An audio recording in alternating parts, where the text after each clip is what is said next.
Hello everyone, you are welcome to Apexy Learning. Apexy Learning में आप सभी का स्वागत है। उम्मीद करता हूँ आप सब अच्छे होंगे। तो आज के टॉपिक में हम पढ़ेंगे भाई आपका जो मंत्रिपरिषद, स्टेट में जो मंत्रिपरिषद होती है उसके बारे में हम पढ़ेंगे, और जो स्टेट में आपकी विधानसभा और विधान परिषद होती है उसके बारे में आज की क्लास में हम डिस्कस करने वाले हैं। ये हमारी पॉलिटी की क्लास से आप सभी जानते हैं, और जिसमें हमारा ये शायद लास्ट लेक्चर होगा, क्योंकि लगभग सारी कंप्लीट पॉलिटी हमने करवा दी है। ठीक है, हमने प्लेलिस्ट आपकी जो इसमें लगभग जो है 51 से 52 जो है क्लासेस हैं पॉलिटी की। भाई अगर आप किसी भी कंपटीशन एग्ज़ाम की प्रिपरेशन कर रहे हैं तो आप हमारे इस चैनल पे बिल्कुल फ्री ऑफ कॉस्ट यहाँ पे बेहतर कंटेंट के साथ यहाँ पे तैयारी कर सकते हैं। ठीक है भाई, तो यहाँ पे स्टार्ट करते हैं हम अपनी क्लास। और इसमें जैसा आप सभी जानते हैं, जब हमने स्टेट गवर्नमेंट को जो है स्टार्ट किया था उसमें आप सभी जानते हैं कि भाग नंबर 6 में आपकी आती है, और जो आपका यूनियन गवर्नमेंट है भाग नंबर 5 में आती है। तो जो राज्य सरकार में हमने जो गवर्नर के बारे में पढ़ लिया था पूरा। ठीक है, अब हम मंत्री परिषद के बारे में हम पढ़ेंगे। ठीक है, हालांकि हमने सीएम और महाधिवक्ता के बारे में ऑलरेडी जो है पहले ही डिस्कस कर लिया था। ठीक है भाई, और तो ये सारी चीज़ें हमारी हो चुकी थी। आज की क्लास में हम मंत्री परिषद जो स्टेट की होती है उसको हम डिस्कस करेंगे। तो यहाँ पे जो सबसे पहले आर्टिकल नंबर 163 की बात की जाती है, तो आर्टिकल नंबर 163 में क्या है भाई तो राज्यपाल की सलाह एवं सहायता के लिए एक मंत्री परिषद होगी। भाई जो हमारे गवर्नर होते हैं स्टेट में, तो उसको सलाह देने के लिए, उसकी सहायता के लिए जो है एक मंत्री परिषद होगी स्टेट में। एक काउंसिल ऑफ मिनिस्टर यहाँ पे होगा। तो यहाँ पे आर्टिकल नंबर 163 का ये ऐसा कहना है। दूसरा यहाँ पे इम्पोर्टेंट चीज़, राज्यपाल की विवेकाधीन शक्तियों को कोर्ट में चुनौती नहीं दी जा सकती। आप सभी जानते हैं कि राज्यपाल की जो डिस्क्रिशनरी जो पावर होती है उनको कभी भी जो कोर्ट में चुनौती नहीं दी जा सकती है। तीसरा यहाँ पे इम्पोर्टेंट पॉइंट अगर हम देखें, मंत्रियों ने राज्यपाल को क्या सलाह दी क्या नहीं दी, इसको कोर्ट में चुनौती नहीं दी जा सकती है। तो ये भी जो है चीज़ें हैं, ये सारी चीज़ें मेंशन है भाई आर्टिकल 163 में। ठीक है, और इसके अलावा अगर हम देखें सेंटर में जो हमारे आर्टिकल ये सेंटर के थे, अगर हम सेंटर के आर्टिकल में +89 यहाँ पे कर दे तो ये जो सारे हैं 163 हमने अभी अभी पढ़ा, इसमें मंत्रिपरिषद की जो है यहाँ पे बात की गई कि भाई राज्यपाल की सलाह के लिए, सहायता के लिए एक मंत्रिपरिषद होगी स्टेट में। ठीक है, तो ये सारी चीज़ें हमने देखी। तो यहाँ पे जैसे सेंटर के आर्टिकल जो है 74 है, उसमें क्या दिया गया है कि भाई जो प्रधानमंत्री की जो राष्ट्रपति होते हैं उनकी सलाह और उसकी सहायता और सलाह के लिए जो है यहाँ पे मंत्री परिषद होगी सेंटर में। ठीक है, तो सेम जो है अगर हम 89 प्लस करेंगे 74 में तो ये स्टेट का आर्टिकल में हम पहुँच जाएंगे। ठीक है, और ये जो ट्रिक आपकी है भाई एक प्रकार से 70% आपकी जो है यहाँ पे इफेक्टिव कारगर रहती है, हालांकि जो 30% यहाँ पे ये कारगर नहीं होती है। तो ऐसे ही 75 आर्टिकल में भाई हम 89 प्लस करेंगे तो उस 164 बनेगा। तो ये सारे सेंटर के आर्टिकल है, प्लस 89 करेंगे तो ये सारे स्टेट के आर्टिकल आपके बन जाएंगे। ठीक है, तो सेंटर की जो मंत्रिपरिषद है ये आपकी स्टेट की मंत्रिपरिषद हो जाएगी। तो 163 से स्टार्ट होती है जो स्टेट की आपकी मंत्रिपरिषद। ठीक है, और 167 आर्टिकल सारे हम यहाँ पे डिस्कस करने वाले हैं। तो स्टेट के मंत्री पर्सनली राज्यपाल के प्रति भाई उत्तरदायी होते हैं। तो वेरी इंपॉर्टेंट, स्टेट के जो मंत्री हैं वो मतलब भाई व्यक्तिगत जो है रूप से राज्यपाल के प्रति रिस्पॉन्सिबल होते हैं, जबकि सामूहिक रूप से वो विधानसभा के प्रति यहाँ पे उत्तरदायी होते हैं। हम सभी जानते हैं कि विधानसभा जो है का बहुमत होना चाहिए। कोई भी जो है अगर राज्य में सरकार बनानी है तो वहाँ पे विधानसभा में भाई उसका क्या होना चाहिए, बहुमत होना चाहिए किसी भी पार्टी का। ठीक है, अगर किसी भी पार्टी का विधानसभा में बहुमत है तो उसी की ही सरकार बनेगी।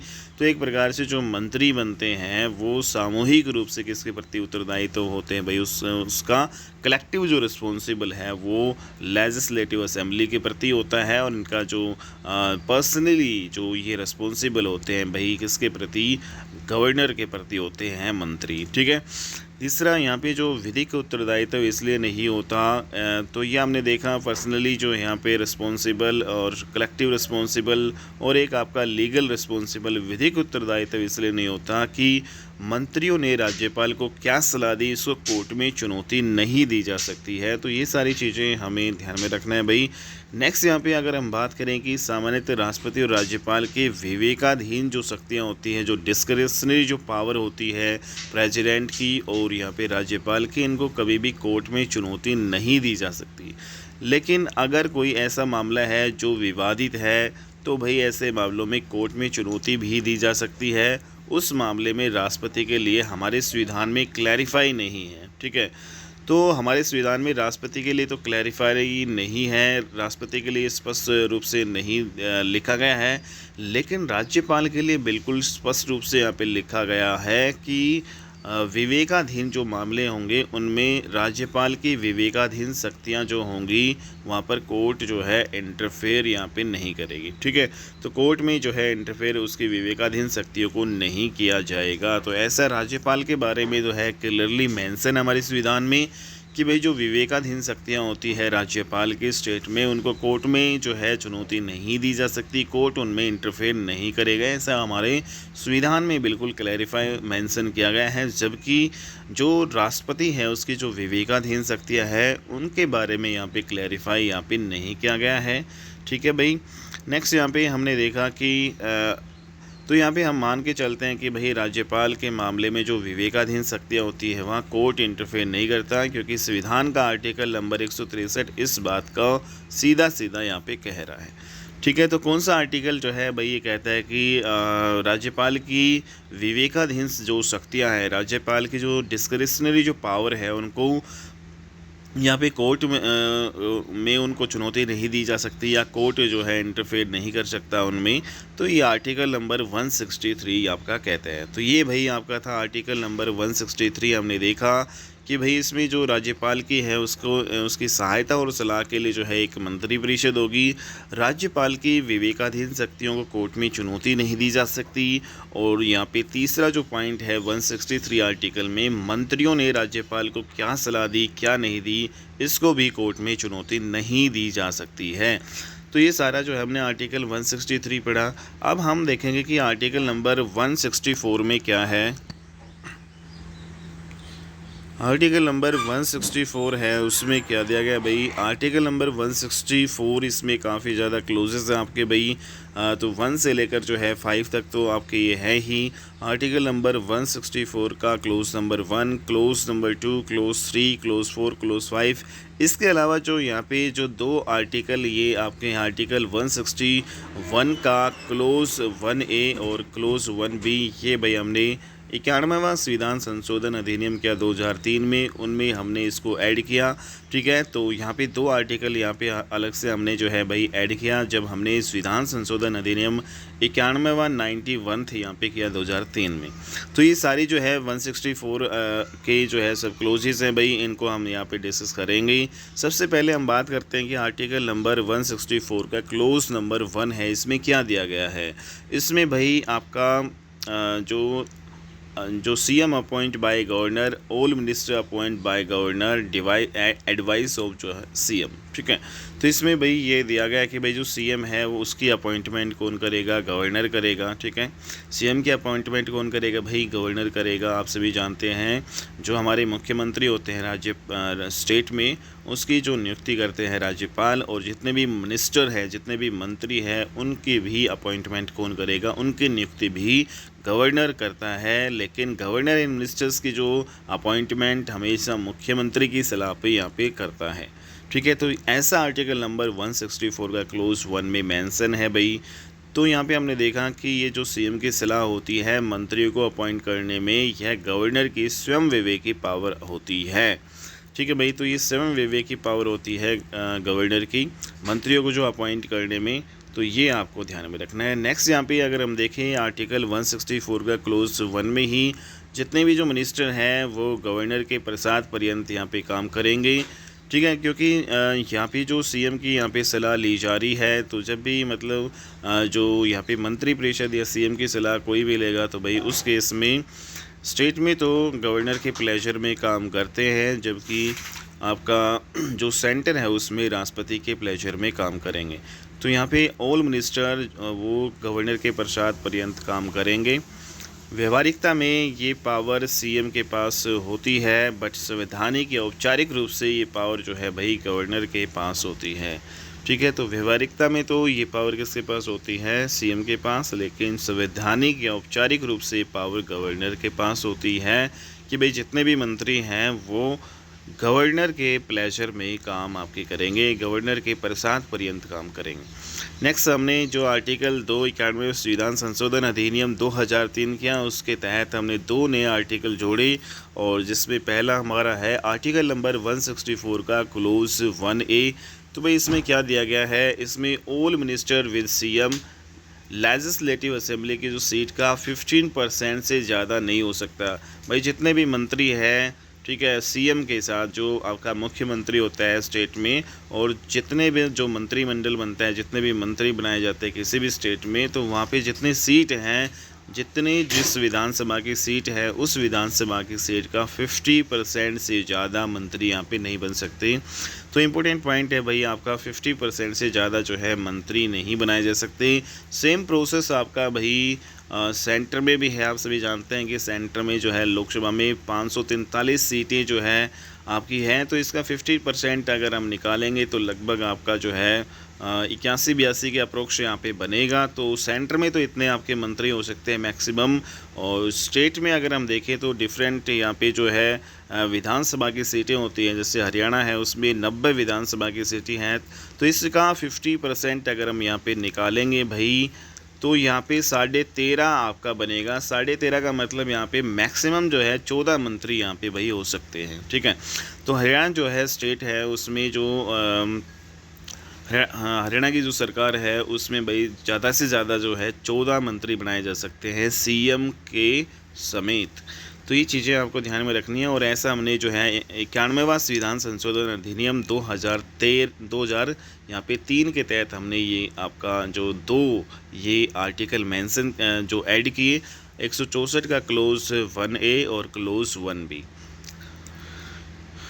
तो यहाँ पे ये हमने देखा कि 50% से ज़्यादा नहीं होना चाहिए किसी भी राज्य में, चाहे एमएलए कितने भी हो भाई। ठीक है, मिनिमम जो मंत्रियों की जो संख्या है वो 12 होगी। ये चीज़ भी यहाँ पे क्लियरली मेंशन कर दी गई थी कि भाई कोई भी राज्य है उसमें चाहे एमएलए कितने हो, कितनी ही जो विधानसभा की सीटें हो यहाँ पे, ठीक है, किसी भी स्टेट में, तो वहाँ पे जो मिनिमम जो है मंत्रियों की संख्या 12 होगी, इससे नीचे यहाँ पे नहीं हो सकती। तो मिनिमम जो है 12 मंत्री तो यहाँ पे बनेंगे ही, मैक्सिमम यहाँ पे 15% के हिसाब से फिर हम बनाएंगे। तो पहले कितने भी मंत्री बना दिए जाते थे, 91वां जो संविधान संशोधन अधिनियम 2003 जब लेके आए, तो इसमें 15% जो है लोकसभा की सीटों से ज़्यादा यहाँ पे मंत्री नहीं बन सकते। ठीक है, तो मिनिमम यहाँ पे भाई 12 मंत्री कर दिए, मैक्सिमम जो है 15% यहाँ पे निकालेंगे जितने भी लोकसभा की सीटें हैं उनका। अगला जो आर्टिकल नंबर 164 का जो यहाँ पे 1B है, इसमें भाई क्या दिया गया है? इसमें दल बदल कानून की बात की गई है, इसमें एंटी डिफेक्शन लॉ की बात की गई है। तो इसमें भाई क्या होता है कि पहले जो इसमें जो क्राइटेरिया होता था 1/3 का होता था, लेकिन अब चेंज कर दिया गया है, अब 2/3 का है। मतलब ये है कि अगर 2/3 से कम अगर किसी भी पार्टी के जीते हुए कैंडिडेट दूसरी पार्टी को ज्वाइन कर लेते हैं या दूसरी पार्टी में चले जाते हैं, तो भाई उसको दल बदल के वो दायरे में आपका आ जाएगा। ठीक है, तो दल बदल कानून वहाँ पे लागू होगा। मतलब दल बदल का मतलब कोई भी एक पार्टी अगर दूसरी पार्टी में दूसरे दल में चली जाती है, ठीक है, तो उसको हम कहते हैं दल बदल। लेकिन कितना यहाँ पे जो है जाते हैं, अगर किसी भी पार्टी के जो सदस्य है वो 2/3 से कम, ठीक है भाई, 2/3 से कम अगर किसी भी पार्टी के जीते हुए कैंडिडेट दूसरी पार्टी में जाते हैं, तो ये दल बदल कानून के दायरे में आपका आएगा। ठीक है, तो दल बदल लिया उन्होंने। तो यहाँ पे हमने देखा कि 2/3 या 2/3 से जो है 2/3 या 2/3 से ज़्यादा जीते हुए कैंडिडेट अगर दूसरी पार्टी में जाएंगे तो ये दल बदल कानून के दायरे में नहीं आएगा, तो फिर इसको पार्टी का विलय माना जाएगा। तो आप सभी देखते हैं कि भाई जो गठबंधन की जो सरकार जो है बनती है, तो उसमें क्या होता है, पार्टी जो है का विलय हो जाता है, एक पार्टी और दूसरी पार्टी मतलब ये मिल के काम करती है, तो वहाँ पे पार्टी का विलय माना जाता है। तो वहाँ पे क्या होता है कि जो 2/3 जो सदस्य है कोई भी पार्टी के 2/3 जो है सदस्य या 2/3 से ज़्यादा, ठीक है भाई, अगर दूसरी पार्टी में चले जाएंगे तो वहाँ पे पार्टी का विलय माना जाता है, लेकिन अगर 2/3 से कम जाते हैं तो वहाँ पे दल बदल कानून आपका लागू होता है। तो ये जो है इम्पोर्टेंट पॉइंट आपको ध्यान में रखना है। नेक्स्ट आर्टिकल हम पढ़ेंगे अब आर्टिकल नंबर 164 का क्लोज नंबर 2। इसमें भाई कलेक्टिव रिस्पॉन्सिबल की बात की गई है। इसमें जो सामूहिक उत्तरदायित्व की बात की गई है। आप सभी जानते हैं कि जो स्टेट में जो भी मंत्री बनते हैं उन सभी मंत्रियों का सामूहिक उत्तरदायित्व किसके प्रति होता है? यहाँ पे लेजिस्लेटिव असेंबली विधानसभा के प्रति होता है। जबकि सेंटर में क्या होता है भाई? लोकसभा के प्रति होता है, लेकिन स्टेट में होता है विधानसभा के प्रति। तो जितने भी मंत्री बनते हैं भाई उनका सामूहिक रूप से वो कलेक्टिव रूप से रिस्पॉन्सिबल किसके प्रति होते हैं? लोकसभा के प्रति यहाँ पे विधानसभा के प्रति होते हैं। ठीक है, तो यहाँ पे ये चीज़ें आपको ध्यान में रखनी है, क्योंकि विधानसभा में अगर कोई भी पार्टी अपना बहुमत सिद्ध कर देती है तो उसी पार्टी की सरकार यहाँ पे बनती है। तो हमने देखा कि जो रिस्पॉन्सिबिलिटी है मुख्य रूप से आपकी 3 टाइप की होती है। एक विधिक जो है रिस्पॉन्सिबिलिटी, एक विधिक उत्तरदायित्व, दूसरा आपका सामूहिक जो है उत्तरदायित्व, और जो तीसरा एक आपका होता है विधिक। ठीक है, तो व्यक्तिगत, सामूहिक और विधिक की 3 प्रकार की आपकी रिस्पॉन्सिबिलिटी, 3 प्रकार के उत्तरदायित्व होते हैं। लेकिन हमारे देश में जो आपकी जो थर्ड वाली है ये विधिक जो रिस्पॉन्सिबिलिटी, जो लीगल रिस्पॉन्सिबिलिटी या विधिक जो उत्तरदायित्व है, ये हमारे देश में नहीं है। ये भाई कहाँ पे है? फिर ये यूएसए में है। हमारे जो देश में व्यक्तिगत उत्तरदायित्व और सामूहिक उत्तरदायित्व 2 टाइप हैं, तीसरी टाइप यहाँ पे नहीं। तो यहाँ पे हमने देखा जो स्टेट में जो मंत्रियों का व्यक्तिगत उत्तरदायित्व हमेशा जो है गवर्नर के प्रति होता है, हमेशा राज्यपाल के प्रति होता है। ऐसा आर्टिकल नंबर 164 का क्लोज नंबर 1 कहता है।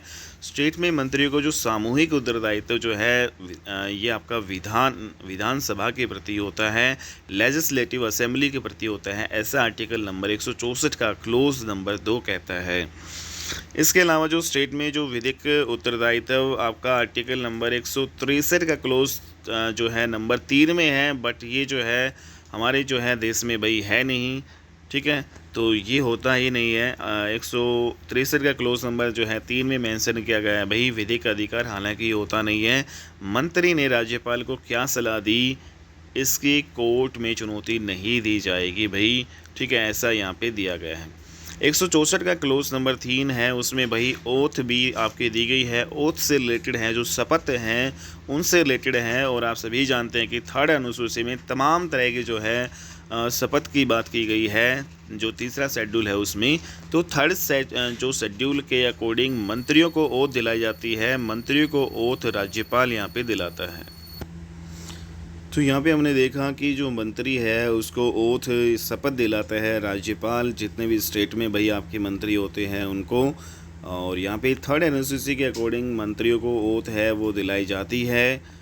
ठीक है भाई, तो यहाँ पे हमने देखा उससे रिलेटेड आर्टिकल आपका 164 का क्लोज नंबर 3 है। 164 का क्लोज नंबर 4 है, कोई भी व्यक्ति अगर किसी भी जो हाउस का मेंबर नहीं है तो भी वह मंत्री बन सकता है। बस शर्त यह है कि 6 महीने के अंदर किसी भी एक हाउस की उसको सदस्यता लेनी होगी। ठीक है, नहीं तो भाई उसको मंत्री पद से इस्तीफ़ा यहाँ पे देना होगा। ठीक है, तो ये चीज़ें इंपॉर्टेंट है भाई।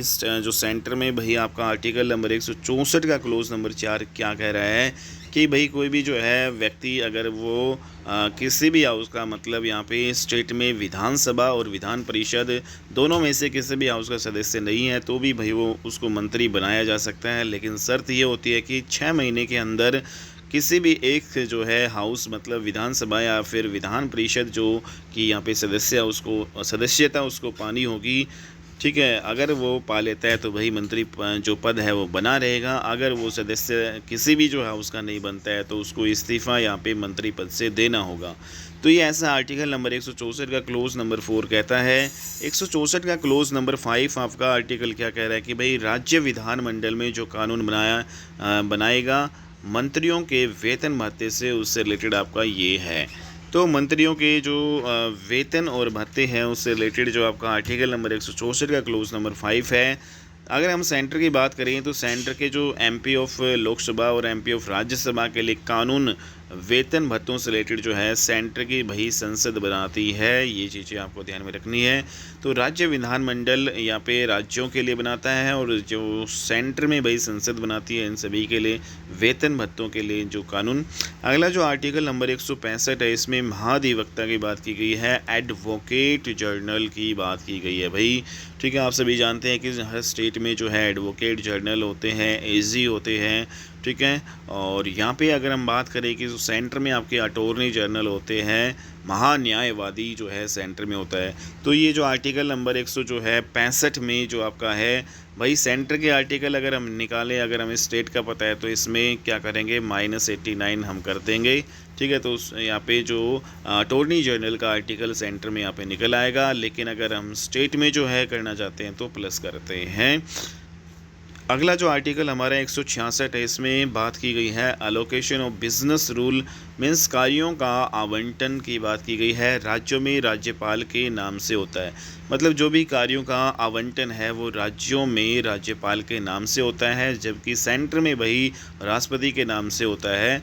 ठीक है, तो हालांकि इस काम को कि भाई किस मंत्रालय विभाग का क्या काम होगा, इसको राज्य सचिवालय जो है तय करता है, लेकिन ये होता जो है राज्यपाल के नाम से है। ठीक है भाई, तो ये चीज़ें आपको ध्यान में रखनी है। आर्टिकल नंबर 166 में 167 में आपका सीएम के कर्तव्य की बात की गई है, जबकि यहाँ पे अगर हम -89 करें तो भाई वहाँ पे पीएम जो हमारे प्राइम मिनिस्टर है उसकी जो है सेंटर में यहाँ पे उसके क्या करते हैं उसकी बात की गई है। 167 में आपके क्या है, सीएम के कर्तव्य है। सीएम के भाई क्या क्या कर्तव्य होंगे, तो यहाँ पे दिया गया है कि जो भी सरकार काम करेगी उसकी सूचना राज्यपाल को सीएम के द्वारा दी जाएगी, लेकिन ये बाध्यकारी नहीं होगा। ठीक है भाई, सीएम जो है सलाह दे भी सकता है, नहीं भी दे सकता है, यहाँ पे कोई कंपलसरी नहीं होता है। ठीक है, तो राज्यपाल को यहाँ पे सलाह दी जाती है सीएम के द्वारा, तो ये एक कर्तव्य है। दूसरा, यहाँ पे अगर किसी विधिक मामले पर जानकारी लेना चाहे राज्यपाल, तो सीएम को जानकारी यहाँ पे देनी पड़ेगी। ठीक है, तो राज्यपाल है, अगर भाई कोई भी विधिक मामला है उस पर जानकारी लेना चाहे तो यहाँ पे सीएम को उसकी जानकारी देनी पड़ेगी। तीसरा, यहाँ पे कर्तव्य ये बनता है कि अगर मंत्री परिषद में अगर कोई मंत्री है और अपनी बात रखना चाहता है और राज्यपाल तो भाई राज्यपाल कह सकता है कि भाई इस मंत्री की बात को सुना जाए। तो ये सारे जो हैं कर्तव्य होते हैं, आर्टिकल नंबर 167 में सीएम के सारे कर्तव्य हैं। आर्टिकल नंबर जो है 168, इसमें स्टेट लेजिस्लेचर राज्य विधायिका की बात की गई है। भाई आप सभी जानते हैं कि जो स्टेट में विधानसभा होती है और विधान परिषद भी होती है, लेकिन जो राज्य विधायिका स्टेट की जो लेजिस्लेचर होता है वो कौन से आर्टिकल में दिया गया है, आर्टिकल नंबर 168 में आपका स्टेट का लेजिस्लेचर की बात की गई है, राज्य विधानमंडल की बात की गई है। तो भाई इसमें राज्य विधानमंडल, इसमें भाई राज्यपाल होगा, स्टेट विधानमंडल जो यहाँ पे होगा, तो राज्य का विधानमंडल है। इसमें आप सभी जानते हैं कि राज्य का जो विधानमंडल है, स्टेट का जो विधानमंडल है, इसमें लेजिस्लेटिव असेंबली आपका विधानसभा होती है। ठीक है, और दूसरा यहाँ पे लेजिस्लेटिव काउंसिल जो है यहाँ पे होती है। तो आप सभी जानते हैं कि 28 हमारे जो स्टेट हैं उसमें विधानसभाएं हैं, सभी स्टेट में विधानसभा है, लेजिस्लेटिव असेंबली है, लेकिन लेजिस्लेटिव जो काउंसिल है, विधान परिषद है, ये भाई कुछ ही स्टेट में है। जैसे कि यहाँ पे मुख्य रूप से अगर हम बात करें जो है 6 स्टेट में आपकी विधान परिषद है। ठीक है, तो विधान परिषद जैसे यूपी है भाई, उसमें बिहार में यूपी बिहार में है, कर्नाटका में है, आंध्र प्रदेश में है, तेलंगाना में है, महाराष्ट्र में है। तो ऐसे ये 6 स्टेट हैं जहाँ पे भाई आपकी विधान परिषद भी है, विधानसभा दोनों जो है यहाँ पे हैं। ठीक है, तो ये सारी चीज़ें आपको ध्यान में रखनी है। तो यहाँ पे हमने देखा कि जो 28 जो आपकी जो स्टेट हैं और ठीक है, और जो आपकी 3 यूटी हैं उसमें आपके विधान जो है भाई सभा है, लेजिस्लेटिव असेंबली आपकी है। ठीक है, 3 जो है यूनियन टेरिटोरी, 3 जो है आपके संघ शासित जो है प्रदेश ऐसे हैं जहाँ पे भाई विधानसभा है। कौन कौन से ऐसे संघ शासित प्रदेश हैं जहाँ पे विधानसभा है भाई, दिल्ली में है, जम्मू कश्मीर में अब बना दी गई है और पांडिचेरी में। ठीक है, तो ऐसे ये 3 जो है यूटी है जहाँ पे भाई विधानसभा है, लेकिन जो आपका 28 जो स्टेट हैं, 28 जो राज्य हैं, उन सभी में विधानसभा है। तो इन्हीं 3 यूटी में जो आपके सीएम होते हैं। तो जो दिल्ली में आप सभी जानते हैं कि अरविंद केजरीवाल जो है सीएम है। ठीक है, तो यहाँ पे विधानसभा है जम्मू कश्मीर में और आपके पांडिचेरी में। ठीक है, तो ये सारी चीज़ें आपको ध्यान में रखनी है। नेक्स्ट यहाँ पे राज्य विधायिका का जो काम है वो क्या है? राज्य विधायिका का जो काम होता है भाई कानून बनाने का काम होता है। राज्य का लेजिस्लेचर का जो काम है, स्टेट लेजिस्लेचर का काम है भाई कानून बनाना। राज्य विधानमंडल में बिल यहाँ पे रखा जाता है। अगर दोनों हाउसेस मतलब हैं तो दोनों हाउसेस में यहाँ पे बिल जो है रखा जाएगा और वहाँ से पास होना चाहिए। एक हाउस है तो एक हाउस में वहाँ पे पास हो जाएगा। जैसे आपने देखा कि भाई 6 ही जो है राज्य है जहाँ पे विधान परिषद है, ठीक है। तो अगर किसी राज्य में विधान सभा भी है, विधान परिषद है, तो दोनों हाउसेस में बिल रखा जाएगा, दोनों हाउसेस से वो पास हो जाएगा। लेकिन किसी भी राज्य में उसमें विधान परिषद नहीं है, विधान सभा ही है, तो बिल वही आपका उसी एक हाउस में रखा जाएगा और उसी एक हाउस से वो पास हो जाएगा। फिर जो बिल है राज्यपाल के पास जाएगा। जैसे ही बिल पास हो जाएगा भाई राज्यपाल गवर्नर के पास जाता है, गवर्नर के साइन यहाँ पे होंगे और जैसे ही गवर्नर के साइन होते हैं तो यहाँ पे कानून आपका बन जाएगा, ठीक है। तो ये चीज़ें आपको ध्यान में रखनी है कि जैसे ही गवर्नर के साइन हो जाते हैं यहाँ पे कानून जो है लॉ वहाँ पे बन जाता है स्टेट में। आर्टिकल नंबर 169 है, उसमें क्या दिया गया है? आर्टिकल नंबर 169 में creation and removal of legislative council by parliament. तो यहाँ पे जो विधान परिषद का बनना और समाप्त होना संसद के द्वारा होता है, ठीक है भाई, कि कोई भी जो स्टेट है उसमें विधान परिषद है उसमें बनाना या फिर कोई भी स्टेट है उसमें विधान परिषद को समाप्त करना, ये आर्टिकल नंबर 169 के तहत भाई संसद का ये काम है, ठीक है। तो क्रिएशन ऑफ लेजिस्लेटिव काउंसिल बनानी है या ख़त्म करनी है तो भाई उसके लिए सबसे पहले क्या होगा कि बिल को स्टेट की लेजिस्लेटिव असेंबली में जो है हम रखेंगे, विधान जो सभा में रखेंगे, वहाँ पर बिल स्पेशल मेजॉरिटी से आपका पास होना चाहिए, ठीक है। और जैसे ही स्पेशल मेजॉरिटी आपकी क्या होती है भाई 2/3 member of present and voting member और प्लस में भाई मेजॉरिटी ऑफ टोटल मेंबर, ये होती है स्पेशल मेजॉरिटी। तो स्टेट में की जो लेजिस्लेटिव असेंबली होती है उसमें जो बिल है वो स्पेशल मेजॉरिटी से पास हो जाना चाहिए। यहाँ से यह अगर पास हो जाएगा तो संसद में फिर आपका बिल जाएगा और संसद में सिंपल मेजॉरिटी से बिल पास हो जाएगा तो यहाँ तो लेजिस्लेटिव जो काउंसिल को बना दिया जाएगा या समाप्त कर दिया जाएगा, ठीक है। तो जैसे ही संसद में जो है सिंपल मेजॉरिटी से बिल आपका पास हो जाता है तो लेजिस्लेटिव जो काउंसिल विधान जो परिषद है किसी भी राज्य में वो भाई गठन करना है तो वहाँ पे गठन हो जाता है और समाप्त करना होता है तो वहाँ पे समाप्त हो जाती है। तो इस प्रकार से जो है क्रिएशन होती है लेजिस्लेटिव काउंसिल, विधान परिषद का जो है यहाँ पे बनना किसी भी स्टेट में, ठीक है। तो ये आपको ध्यान में रखना है। अगला यहाँ पे अगर हम देखें आंध्र प्रदेश है उसमें लेजिस्लेटिव काउंसिल को समाप्त करने के लिए बिल जैसे अगर लाया गया, ठीक है। जैसे आंध्र जो प्रदेश है उसमें भाई लेजिस्लेटिव काउंसिल है, हालांकि आप सभी जानते हैं कि आंध्र प्रदेश है उसमें लेजिस्लेटिव काउंसिल है, जो विधान परिषद है, अगर हम आंध्र प्रदेश में विधान परिषद को ख़त्म करना चाहते हैं तो भाई कैसे करेंगे? तो सबसे पहले भाई वहाँ की जो लेजिस्लेटिव असेंबली होती है, विधानसभा होती है, उसमें हम बिल रखेंगे, वहाँ से बिल जो है आपका पास होना चाहिए। वहाँ से बिल अगर पास हो गया, ठीक है, तो वहाँ की जो है संसद में अभी ये पेंडिंग में है, तो आप सभी जानते हैं कि भाई ये चल रहा है प्रोसीजर, ठीक है। लेकिन संसद में जो है अभी ये जो है पेंडिंग है, संसद के द्वारा यहाँ पे सिंपल मेजॉरिटी से अभी जो ये आपका पास नहीं हुआ है। तो जैसे ही संसद यह बिल पास कर देगी तो आंध्र प्रदेश है वहाँ से लेजिस्लेटिव काउंसिल वहाँ पे समाप्त हो जाएगी, ठीक है। तो ये जो है भाई आपका करंटली यहाँ पे चल रहा है, तो यहाँ पे आपको ये देखना है, ठीक है। नेक्स्ट यहाँ पे तो लेजिस्लेटिव जो असेंबली होते हैं वहाँ से भाई 2/3 जो है यहाँ पे स्पेशल मेजॉरिटी से यहाँ पे बिल पास होना चाहिए। आपने देखा कि 2/3 member of present and voting member plus majority of total member से ही आपका जो है स्पेशल मेजॉरिटी से बिल पास होना चाहिए, ठीक है। उसके बाद में ही आपका ये भाई संसद से सिंपल मेजॉरिटी से अगर पास हो जाता है तो ये आपकी विधान जो परिषद है उसको ख़त्म कर दिया जाएगा, ठीक है। क्रिएशन भी सेम प्रोसीजर में ऐसा ही होता है।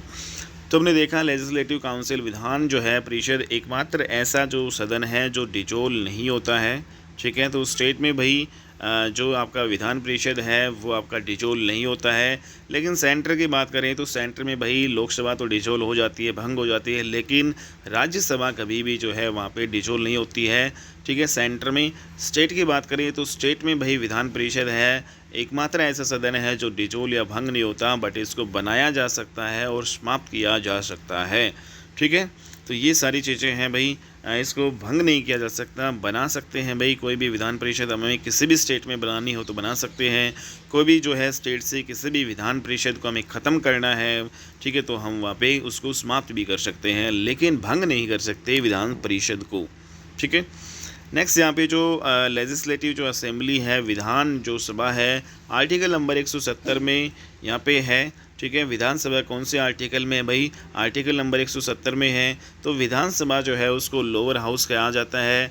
जिस प्रकार से लोअर हाउस आपका सेंटर में लोकसभा होता है और अपर हाउस यहाँ पे राज्यसभा होता है, उसी प्रकार से यहाँ पे जो विधानसभा है स्टेट में लोअर हाउस होता है और विधान परिषद आपका अपर हाउस होता है, ठीक है। इसको फर्स्ट हाउस बोला जाता है विधानसभा को, ठीक है। और यहाँ पे स्ट्रॉन्ग हाउस बोला जाता है। स्ट्रॉन्ग हाउस क्यों बोला जाता है? क्योंकि भाई यहाँ पे जो बहुमत है, कोई भी पार्टी अगर जो है बहुमत अगर अपना सिद्ध करना चाहेगी, सिद्ध करती है तो वो विधानसभा में ही करती है, ठीक है। तो विधानसभा के जो एमएलए होते हैं जिस भी पार्टी के, वो मतलब यहाँ पे बहुमत सिद्ध कर देते हैं, मेजोरिटी यहाँ पे प्रूव कर देते हैं, तो उसी की ही यहाँ पे उसी पार्टी की ही सरकार बनती है, ठीक है। तो इसलिए जो है विधानसभा यहाँ पे स्ट्रॉन्ग हाउस यहाँ पे माना जाता है स्टेट में, ठीक है। और यहाँ पे नॉन परमानेंट हाउस है क्योंकि लोकसभा यहाँ पे जो लेजिस्लेटिव असेंबली है उसको डिजोल्व किया जा सकता है गवर्नर के द्वारा, ठीक है।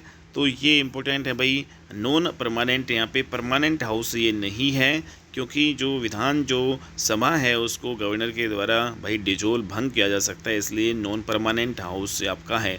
जबकि आपका जो लेजिस्लेटिव काउंसिल है, विधान परिषद जो है वो आपका परमानेंट हाउस है, उसको भंग नहीं किया जा सकता है, ठीक है। तीसरा यहाँ पे अगला जो पॉइंट है भाई, हाउस ऑफ पीपुल्स, जनता का ही सदन है, ठीक है भाई। जनता ही अपने प्रतिनिधि चुनती है, जनता ही अपने रिप्रेजेंटेटिव चुनती है। जब विधानसभा के चुनाव होते हैं, ठीक है, वोटिंग होती है, तो यहाँ पे एमएलए जनता के द्वारा ही चुना जाता है, इसलिए जनता का हाउस यहाँ पे माना जाता है।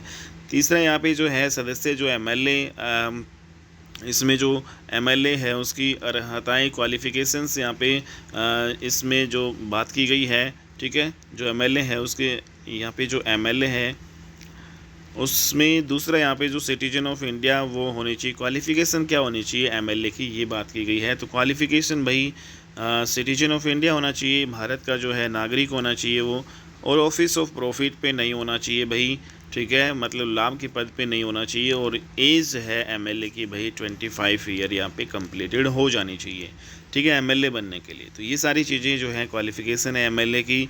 एमएलए का टेन्योर कितना होता है, कार्यकाल भाई, जब कोई एमएलए स्टेट में बनता है 5 साल के लिए चुना जाता है। इलेक्शन जो है एमएलए के भाई डायरेक्ट जो है यहाँ पे प्रत्यक्ष जो है चुनाव होते हैं और ये जनता के द्वारा जो है सीधे चुने जाते हैं, ठीक है भाई। आप सभी जानते हैं विधानसभा के अभी हमारे हरियाणा में चुनाव होंगे 3 महीने के बाद ही, अक्टूबर में भाई, ठीक है। तो जो एमएलए यहाँ से चुने जाएंगे वो सारे जो है भाई सीधे जनता के द्वारा चुने जाते हैं, ठीक है। और ये सारे एमएलए जो है भाई जितने भी जिस भी पार्टी के जो है एमएलए जीतते हैं सबसे ज़्यादा, ठीक है, वही अपना जो है बहुमत सिद्ध कर पाती है और उसी की ही सरकार जो है बनती है। तो यहाँ पे हमने देखा विधानसभा है उसमें मैक्सिमम जो सीट है वो आपकी 500 जो है एमएलए यहाँ पे किसी भी स्टेट में आपके हो सकती है, ठीक है। तो ये सारी चीज़ें हैं भाई। तो विधानसभा में मैक्सिमम जो सीट है 500 एमएलए किसी भी स्टेट में, तो किसी भी स्टेट में 500 एमएलए मैक्सिमम यहाँ पे टारगेट किया गया है। मैक्सिमम किसी भी स्टेट में 500 एमएलए तक हो सकते हैं, ठीक है। और मिनिमम जो है एमएलए कितने होंगे भाई, 60 एमएलए। मैक्सिमम जो है कितने होंगे, 500 एमएलए, ठीक है। और मिनिमम जो एमएलए कितने हो सकते हैं भाई, 60 जो है एमएलए। एमएलए हैं इनको जो है विधायक हम बोलते हैं भाई हिंदी में, मेंबर ऑफ लेजिस्लेटिव असेंबली इसको बोला जाता है, ठीक है, एमएलए को। लेकिन यहाँ पे अपवाद अगर हम देखें कि भाई मिनिमम जो सीट है, कम से कम जो सीट है वो 60 एमएलए तो किसी भी स्टेट में होने ही होने चाहिए। लेकिन यहाँ पे एक्सेप्शन है भाई, जो गोवा है, गोवा जो राज्य छोटा सा हमारा सबसे छोटा राज्य है, ठीक है। तो ये जो यहाँ पे जो है 40 सीटें हैं, ठीक है। हालांकि 60 होनी चाहिए, लेकिन सीटें यहाँ पे कितनी हैं भाई, 40 हैं। मिजोरम है, उसमें भी जो है 40 सीटें हैं मिनिमम यहाँ पे विधानसभा की। यहाँ पे बात करें सिक्किम की भी, यहाँ पे 32 यहाँ पे सीटें हैं मिनिमम। और पांडिचेरी है, यहाँ पे जो है 30 यहाँ पे विधानसभा की जो है मिनिमम सीटें हैं। ये एक्सेप्शन है, हालांकि विधानसभा की जो है 60 जो है कम से कम यहाँ पे सीटें होनी ही चाहिए, ठीक है भाई। तो ये सारी चीज़ें आपको ध्यान में रखनी है। तो गोवा और मिजोरम में तो 40 सीटें हैं, ठीक है, कम से कम। और जो सिक्किम और जो यहाँ पे पांडिचेरी है, उसमें भाई सिक्किम में 32, पांडिचेरी में 30 यहाँ पे हैं। लेकिन अगर हम बात करें कि जो यूपी है, उसमें विधानसभा की जो है कितनी जो है सीटें हैं मैक्सिमम प्रेजेंट में देखिए तो भाई 403 यहाँ पे एमएलए होते हैं। हालांकि जो मैक्सिमम किसी भी स्टेट में 500 तक एमएलए हो सकते हैं, लेकिन यूपी में सबसे ज़्यादा हैं। तो सबसे ज़्यादा जो है एमएलए वो कहाँ पे है भाई, यूपी में है, क्योंकि यहाँ पे यूपी में पॉपुलेशन जो है वो भाई 20 करोड़ प्लस जो है, इसलिए यहाँ पे यूपी में सबसे ज़्यादा एमएलए भाई 403 एमएलए हैं। तो वर्तमान में जो सिक्किम में मिनिमम जो आपके एमएलए हैं, ठीक है, यहाँ पे अगर हम देखें 32 एमएलए यहाँ पे इसकी बात की गई है,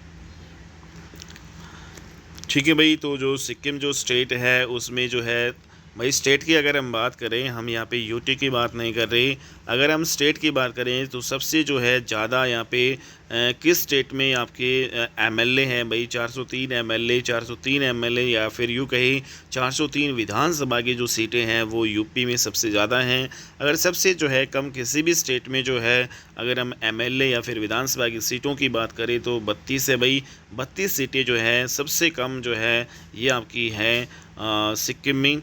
लेकिन अगर हम यूटी की बात करें तो सबसे ज़्यादा जो है कौन सी यूटी, कौन सा जो है संघ शासित प्रदेश है जहाँ पे मैक्सिमम जो है एमएलए हैं, तो भाई अभी अभी जो हमने देखा जम्मू कश्मीर, उसमें 85 के लगभग यहाँ पे एमएलए आपके हैं। और जो सबसे कम जो है संघ शासित प्रदेश यूटी में जो सबसे कम जो यहाँ पे एमएलए भाई पांडिचेरी में है, 30 एमएलए यहाँ पे है। तो ये सारी चीज़ें हमने देखी भाई, यूटी की भी हमने यहाँ पे बात की, और यहाँ पे हमने भाई स्टेट की भी बात की, मैक्सिमम मिनिमम यहाँ पे, ठीक है। तो जम्मू कश्मीर में जो है 85 आपके एमएलए हैं, ठीक है, और यहाँ पे ये संघ शासित प्रदेश है। और उसके अलावा जो पांडिचेरी में जो मिनिमम 30 है भाई, ठीक है। ये सारी चीज़ें इंपॉर्टेंट क्वेश्चन हैं, एग्ज़ाम पॉइंट ऑफ व्यू से काफ़ी ज़्यादा पूछे जाते हैं। नेक्स्ट यहाँ पे अगर हम बात करें लोकसभा का जो स्पीकर की और लोकसभा के डिप्टी स्पीकर की, ये आर्टिकल नंबर जो है 178 में दिया गया है।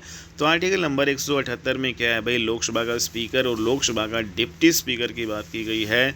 तो ये दोनों जो है स्पीकर रूलिंग पार्टी और मतलब जो तो यहाँ पे जो स्पीकर है रूलिंग पार्टी और डिप्टी स्पीकर है वो हमेशा अपोजिट पार्टी का आपका होता है। आप सभी जानते हैं भाई, स्पीकर हमेशा रूलिंग पार्टी का बनाया जाता है और यहाँ पे डिप्टी स्पीकर अपोजिशन पार्टी का होता है। तो ये दोनों ओथ आपके नहीं लेते हैं, एक दूसरे को यहाँ पे ये रिजाइन जो है कर देते हैं। तो ये ओथ नहीं लेते हैं, शपथ नहीं लेते हैं, एक दूसरे को रिज़ाइन देते हैं। स्पीकर जो आपका है भाई वो डिप्टी स्पीकर को यहाँ पे अपना रिज़ाइन देता है और डिप्टी स्पीकर जो है वो स्पीकर को अपना रिज़ाइन देता है। और ऐसा ही प्रोसेस आपका सेंटर में भी है।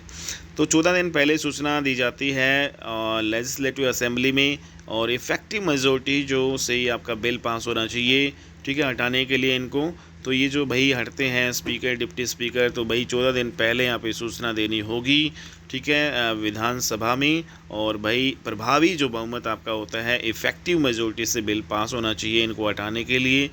लोकसभा के स्पीकर और डिप्टी स्पीकर को भाई हटाने के लिए इफ़ेक्टिव मेजॉरिटी वाली यहाँ पे प्रभावी बहुमत की आवश्यकता होती है, उससे बिल आपका पास होना चाहिए। 14 दिन पहले सूचना भी आपको देनी होगी जब हटाना होगा इनको। तो यहाँ पे हमने देखा कि एमएलसी और एमएलए, यहाँ पर एमएलसी का मतलब क्या होता है, मेंबर ऑफ लेजिस्लेटिव काउंसिल होता है। एमएलए का मतलब होता है भाई मेंबर ऑफ लेजिस्लेटिव असेंबली, ठीक है। ये दोनों ही आपके क्या होते हैं, विधायक होते हैं। हिंदी में इनको क्या बोलते हैं, एमएलसी और एमएलए, इनको विधायक बोला जाता है।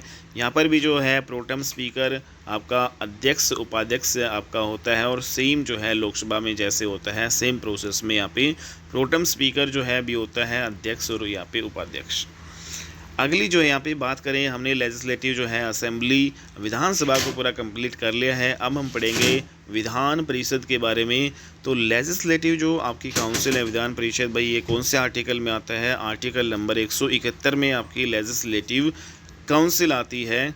ठीक है, तो वेरी वेरी इंपॉर्टेंट। और लेजिस्लेटिव जो काउंसिल है विधान परिषद है, इसको भाई अपर हाउस बोलते हैं, सेकंड हाउस को इसको बोला जाता है, और एक प्रकार से परमानेंट आपका ये हाउस है, क्योंकि इसको कभी भी डिसोल्व नहीं किया जा सकता, लेकिन इसको संसद के द्वारा बनाया जा सकता है और इसको समाप्त किया जा सकता है।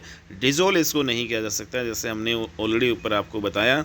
इनके जो सदस्य हैं इनको एमएलसी जो है कहते हैं। जो विधान परिषद है, जो आपका लेजिस्लेटिव काउंसिल है, उसके सदस्यों को क्या बोला जाएगा भाई? एमएलसी बोला जाएगा, member of legislative council, MLC, जिसको हम यहाँ पे हिंदी में विधायक कहते हैं। तो यहाँ पे ये हो गई। इन जो एमएलसी है इनकी जो क्वालिफ़िकेशंस यहाँ पे क्या होंगी, अर्हताएँ क्या होंगी भाई? सिटीजन ऑफ इंडिया होना चाहिए ये, नॉट ऑफिस ऑफ प्रॉफिट जो है लाभ के पद पे नहीं होना चाहिए। और जो विधान परिषद के जो सदस्यों की यहाँ पे जो मिनिमम एज है 30 ईयर यहाँ पे कंप्लीटेड होनी चाहिए। जैसे आप देखते हैं कि भाई राज्यसभा के जो सदस्य हैं उनकी एज भी 30 ईयर कंप्लीटेड होनी चाहिए। और यहाँ पे अगर हम बात करें कि विधानसभा के सदस्यों की 25 ईयर कंप्लीटेड होनी चाहिए। सेम प्रोसेस यहाँ पे सेंटर में है आपका भाई। लोकसभा के सदस्यों लोकसभा का सदस्य बनने के लिए भाई 25 ईयर कंप्लीटेड आपकी होनी चाहिए। तो ये सारी चीज़ें आपने देखी। जो एमएलसी है इनका टेन्योर कार्यकाल की बात करें, यहाँ पे 6 साल का कार्यकाल होता है। जिस प्रकार से राज्यसभा में जो है 6 साल का जो है कार्यकाल होता है राज्यसभा के सदस्यों का, उसी प्रकार से एमएलसी जो है मेंबर ऑफ लेजिस्लेटिव काउंसिल का जो भी टेन्योर कार्यकाल 6 वर्ष का होता है। और हर 2 वर्ष में 1/3 सीटें खाली यहाँ पे हो जाती है। तो यहाँ पे एमएलसी का भाई 1/3 यहाँ पे ध्यान रखेंगे कि हर साल में जो है 1/3 1/3 सदस्य हर 2 वर्ष में, हर 2 वर्ष में 1/3 सदस्य है वो आपके रिजाइन कर देते हैं, सीटें यहाँ पे खाली हो जाती है। हालांकि इसको भंग नहीं किया जा सकता। इसका जो इलेक्शन जो है इनडायरेक्ट होता है। एमएलसी जो होता है वो भाई इनडायरेक्ट अप्रत्यक्ष रूप से इनका इलेक्शन होता है। जबकि यहाँ पे अगर हम बात करें सेंटर में जो आपके होते हैं जो राज्यसभा के जो सदस्य होते हैं उनका भी अप्रत्यक्ष रूप से जो है भाई उनको चुना जाता है। ठीक है, तो यहाँ पे एलसी में जो मैक्सिमम जो है लेजिस्लेटिव जो काउंसिल है, यहाँ पे विधान परिषद में मैक्सिमम जो सीटें हैं विधानसभा की सीटों का जो है 1/3 यहाँ पे है। ठीक है, और यहाँ पे अगर हम बात करें कि विधान परिषद में जो मिनिमम सीटें हैं वो कितनी होनी चाहिए भाई? 40 जो है आपकी होनी चाहिए। किसी भी विधान परिषद में मिनिमम सीटें 40 होनी चाहिए। मैक्सिमम सीटें की बात करें तो भाई यहाँ पे विधानसभा की सीटों का 1/3। तो वेरी वेरी इंपॉर्टेंट पॉइंट है भाई। यहाँ पे कोई भी विधान परिषद है उसमें भाई आपकी मतलब कितनी यहाँ पे जो है सीटें होनी चाहिए विधानसभा की? मैक्सिमम जो है विधानसभा की सीटों का 1/3। जैसा कि आपने देखा यूपी में भाई विधानसभा की 403 सीटें हैं, और तो इसका 1/ अगर हम 3 करेंगे तो भाई जो भी आपकी सीटें निकल के आएंगी वो आपकी विधान परिषद की मैक्सिमम सीटें यहाँ पे होगी किसी भी स्टेट में। तो किसी भी स्टेट में भाई विधान परिषद की जो मैक्सिमम सीटें कितनी होती है वो विधानसभा की सीटों का 1/3 होता है। और उसमें मिनिमम जो है सीटें विधान परिषद में 40 यहाँ पे जो है आपके होने चाहिए, 40 एमएलसी। तो हमने देखा कि यहाँ पे प्रेजेंट में सबसे ज़्यादा एमएलसी की जो सीटें हैं वो यूपी में हैं। तो कुल मिला के यहाँ पे आपके जो 100 यहाँ पे मैक्सिमम जो है सीटें किसी भी विधान यहाँ पे परिषद में बन सकती हैं। तो प्रेजेंट में सबसे ज़्यादा जो है एमएलसी की जो सीटें कहाँ पे भाई 100 हैं, ये आपकी यूपी में है। तो 100 विधान परिषद की जो सीटें सबसे ज़्यादा कहाँ पे है? यूपी में है। अगला यहाँ पे इम्पोर्टेंट आर्टिकल हम बात करेंगे कि जो विधान परिषद है उसका सभापति और जो उप सभापति होता है उसका आर्टिकल कौन सा है भाई? 182 आर्टिकल में विधान परिषद के सभापति और उप सभापति की बात की गई है। सभापति उप सभापति दोनों यहाँ पे लेजिस्लेटिव काउंसिल के सदस्य होते हैं भाई। ठीक है, जो सभापति और उप सभापति हैं दोनों ही विधान परिषद के सदस्य होते हैं। दोनों इस पद की ओथ यहाँ पे नहीं लेते हैं। ठीक है, दोनों ओथ यहाँ पे नहीं लेते हैं, शपथ नहीं लेते हैं। और यहाँ पे मेंबर के रूप में ये आपकी क्योंकि ले चुके होते हैं, एक दूसरे को यहाँ पे रिजाइन देते हैं। ठीक है, तो यहाँ पे मेंबर के रूप में यहाँ पे ये ले चुके होते हैं जो सभापति और आपका उप सभापति होता है विधान परिषद का, ठीक है। क्योंकि ये जब ये सदस्य बनते हैं तो उसके रूप में विधान परिषद के सदस्य के रूप में ऑलरेडी यहाँ पे ओथ ले चुके होते हैं। लेकिन जब ये रिजाइन देते हैं तो भाई एक दूसरे को देते हैं। विधान परिषद का जो सभापति है अपना रिजाइन उप सभापति को देगा, और विधान परिषद का उप सभापति अपना रिजाइन किसको देगा भाई, सभापति को देगा, ठीक है। ये आर्टिकल नंबर 182 में सभापति उप सभापति है विधान परिषद का। अगला यहाँ पे सबसे इम्पोर्टेंट जो यहाँ पे पॉइंट की बात करें कि भाई जो विधान परिषद है उसमें जो इलेक्शन इनडायरेक्टली अप्रत्यक्ष रूप से यहाँ पे इलेक्शन होता है। जितनी भी सीटें हैं उसको भाई 5 भागों में यहाँ पे डिवाइड किया जाता है। तो यहाँ से एक क्वेश्चन ज़रूर आपका पूछा जाता है भाई, काफ़ी इंपॉर्टेंट यहाँ पे ये चार्ट है आपका। तो विधान परिषद में जो सीटें हैं इनको भाई 5 भागों में बांटा जाता है। कैसे एमएलए यहाँ पे विधान परिषद के यहाँ पे चुने जाते हैं वो हम देख लेते हैं। सबसे पहला जो 1/3 सदस्य है वो elected by the MLA of the state. भाई जो स्टेट के जो 28 स्टेट के जितने भी हमारे एमएलए हैं, ठीक है, या फिर हम स्टेट के एमएलए की यहाँ पे बात की गई है, ठीक है। तो स्टेट के जो एमएलए हैं उनके द्वारा 1/3 सदस्य विधान परिषद के यहाँ पे चुने जाते हैं, और 1/3 सदस्य ही भाई elected by the local government जो है बॉडी। लोकल गवर्नमेंट बॉडी यहाँ पे जो स्थानीय जो सरकार होती है उसके जो है द्वारा भाई 1/3 सदस्य यहाँ पे जो है विधान परिषद के चुने जाते हैं। 1/6 सदस्य है विधान परिषद के भाई वो नॉमिनेटेड बाय द गवर्नर। तो गवर्नर के द्वारा जो है 1/6 सदस्य विधान जो है परिषद के नॉमिनेट किया जाता है। गवर्नर के पास ये पावर होती है भाई।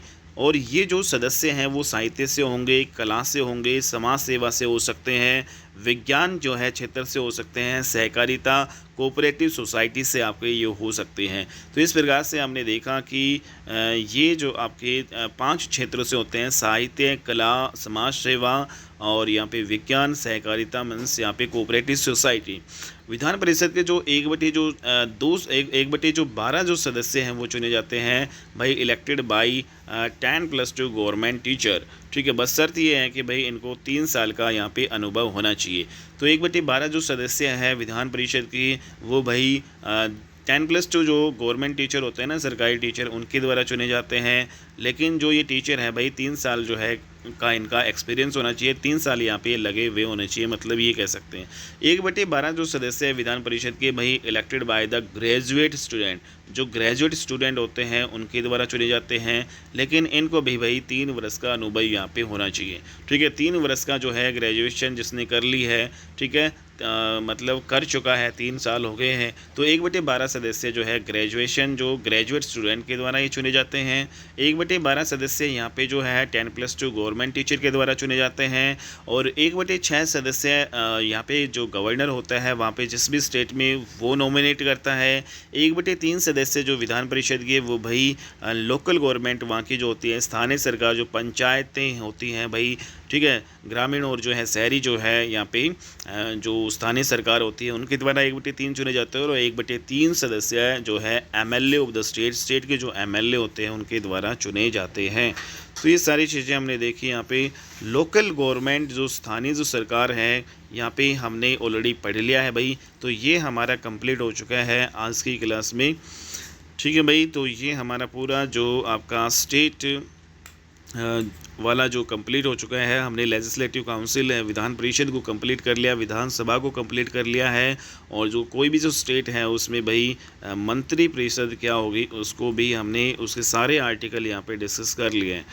तो ये भाई हमारी अंतिम क्लास थी पॉलिटी की। तो हमारा पॉलिटी का जो सिलेबस है पूरा कंप्लीट हो चुका है, और लगभग आपकी 53 क्लासेस आपकी हो चुकी है, ठीक है भाई। तो ये हमारी लास्ट क्लास थी। और भी अगर कोई टॉपिक यहाँ पे बचते हैं तो वो हम बाद में यहाँ पे ऐड कर लेंगे, लेकिन हमारे यहाँ पे हमारे तरफ से ये पूरी आपके पॉलिटी का सिलेबस कंप्लीट हो चुका है, ठीक है भाई।